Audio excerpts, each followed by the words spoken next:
కాంగ్రెస్ మంత్రి ఐఏఎస్ అధికారుల మెప్పు కోసం జర్నలిస్టులను బలి చేయడం సిగ్గుచేటని నాగార్జునసాగర్ మాజీ ఎమ్మెల్యే నోముల భగత్ తీవ్ర వ్యాఖ్యలు చేశారు. ప్రజాస్వామ్యంలో జర్నలిస్టులపై దాడులు, అరెస్టులు అన్యాయమని అన్నారు. ప్రశ్నించే గొంతులను అణిచివేయడం ద్వారా ప్రభుత్వం భయపెట్టే రాజకీయాలు చేస్తుందని ఆరోపించారు. మీడియా స్వేచ్ఛను కాపాడాల్సిన బాధ్యత ప్రభుత్వానిదేనని గుర్తు చేశారు. అరెస్టు చేసిన జర్నలిస్టులు తక్షణమే విడుదల చేయాలని మాజీ ఎమ్మెల్యే నోముల భగత్ డిమాండ్ చేశారు. ఉరుమురిమి మంగళం మీద పడ్డట్టు కాంగ్రెస్ నాయకుల మధ్యలో పంచాయతీ ఈరోజు జర్నలిస్టుల మీద కేసులు పెట్టేదాకా వచ్చింది.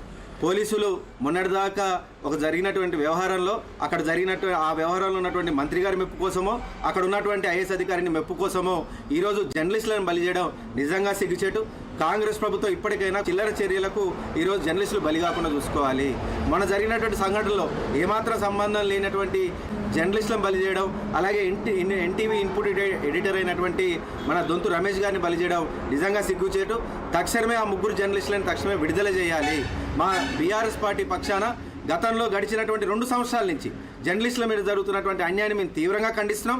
తక్షణమే ఇప్పుడు ఉన్నటువంటి ఈ ముగ్గురు జర్నలిస్టులను కూడా విడుదల చేసి కావాలంటే దాని మీద ఎంక్వైరీ చేసి నోటీస్ ఇచ్చి దాని తర్వాత జరిగినటువంటి చర్యలు తీసుకోవాలి తప్ప ఇట్లా రాత్రే హుటాహుటిన ముగ్గురిని అరెస్ట్ చేసి ఏ మంత్రి మెప్పు కోసమో ఏ ఐఏఎస్ అధికారుల మెప్పు కోసమో ఇట్లాంటి చర్యలు చేయడం నిజంగా మీకు సిగ్గుచేటు.